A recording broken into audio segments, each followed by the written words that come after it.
nitake kununua man.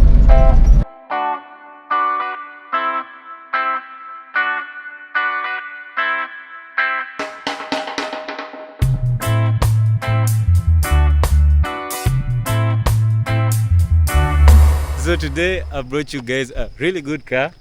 I like to call it the Mini Prado, and I got a hairstyle, but I think it's chopped. I don't like it. But let's go on to the car. The car specifically is a Dihatsu Terrios. I don't know if you have heard of it. Terrios. It's a mini SUV. It was started in production, I think, in 1997.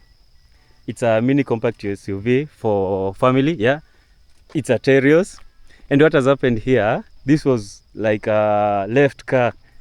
Not much had gone into it, and the guy has basically built up the car over time, and now it's ready. So if you don't know this car, it was built by Dihatsu. Dihatsu is a subsidiary of Toyota, and it was acquired by Toyota in 2016. So with this car, what they tried to bring was a long wheelbase. There was a long wheelbase and a short wheelbase. The short wheelbase is still in production, but the long wheelbase was discontinued in 2016. But enough of history of the car. I want to show you the inside. This is the 2010 model, but before I go to the inside, I want to show you outside what the guy has done. So what you can see first, new paint job. There are new rims. I don't know the company of the rims, but they are very slick. You have, let's just go around. You have a spare tire over here. The guy did a custom leather job, so the tire is encased in this leather bag. Then that's all you have on the outside. Now if you go to the inside, let's go to the inside of the car. This is what you have. The guy did a custom leather interior. It was all stitched up just from the car wash, but like, yeah, you can see this is custom leather. If you go to the back, don't mind the drinks, it's also custom leather. The guy is yet to put a system, and yeah, that's what you have. But on the main purpose of why I wanted to feature this car is that I want to show you guys that you don't need a lot of money to enjoy a car or an SUV that you can go off-road, a practical car. So let's take in, for example, this car. You can get it for, let's say, under 500k. Whether it has slept somewhere, the owner has neglected it for a while, you can get it for less than 500k. Let's take in, you want to build it, get an extra 200k. For the wheels, paint job, what? That's 700k.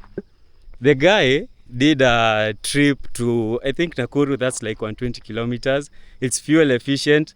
From what I can guess, it can give you up to, let's say, 12 kilometers per liter. That's quite reliable, especially if you have this is a 4-wheel drive system, and yeah, it will save you a lot of fuel. So we're gonna go for a drive with it, and I'll tell you the driving experience of how the car is, and if I would consider for you to buy the car.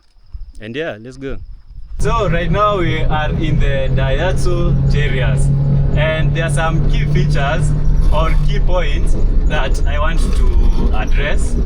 One is the driver's experience. From my experience in the driver's seat, the car is quite comfortable. From my view, you can see everything. You don't have any blind spots like some other models of cars, and you can see your surroundings. You can see the front well. The only thing we are missing right now is a rear view mirror, but we are going to get that pretty soon. So the driver experience is comfortable. The second thing we want to talk about is the fuel economy.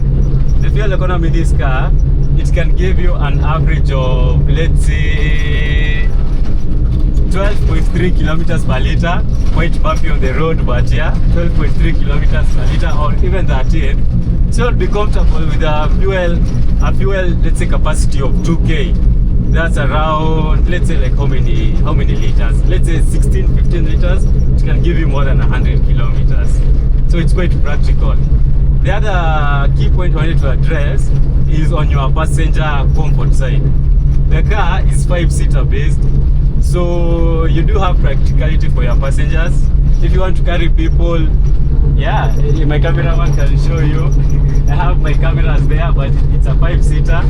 It also has a boot capacity of, as Al Karanja says it, I'll put it this one up to like, let's say 100 cabbages.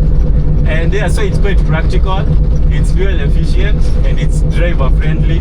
And yeah, you'd have a lot of fun on this car if you did choose to consider it.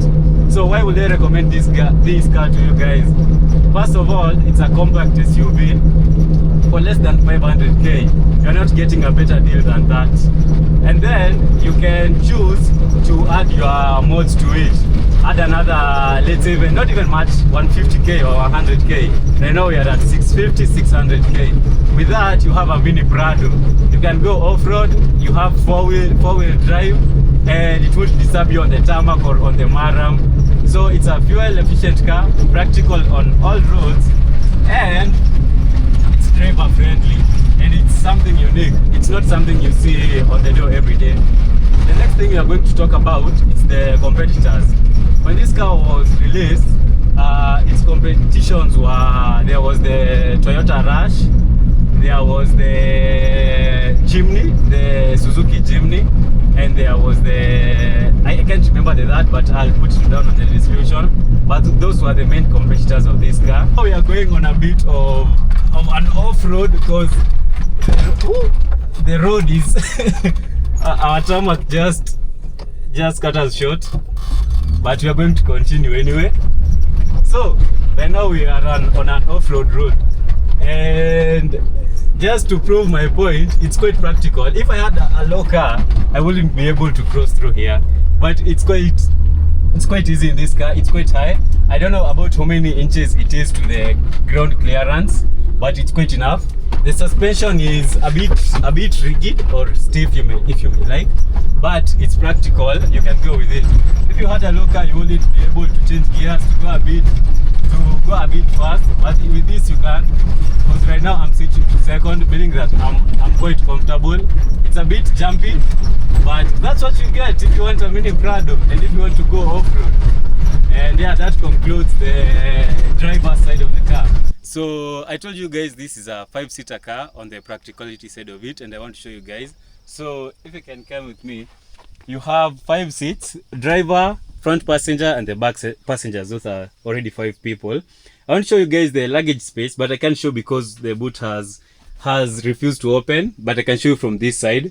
You can see it's an average size boot, 150 to 200 cabbages, and that's enough for this type of car. Cause what you need is, let's say, your rope for pulling other cars, the Jimneys, your competitors, but that's on the practicality side of things of the car. So on this Dihatsu Terrios 2010 model, they produced the car with an engine of between 1290cc and 1297cc, so it's a 1.2 liter. So on it, of course, you know, if it's a 1200cc, then you have the 4-cylinder engine. It's quite powerful. I'm not sure if it's NA or turbocharged or supercharged, but I think the engine is NA, and I'm going to put the description down. But yeah, being a 4-cylinder, a 4-wheel drive, and the practicality on it, I'd say that the car is quite a good buy. If you want to build the car, you can bargain it to 300,000, and yeah, you can have a mini Prado for that price.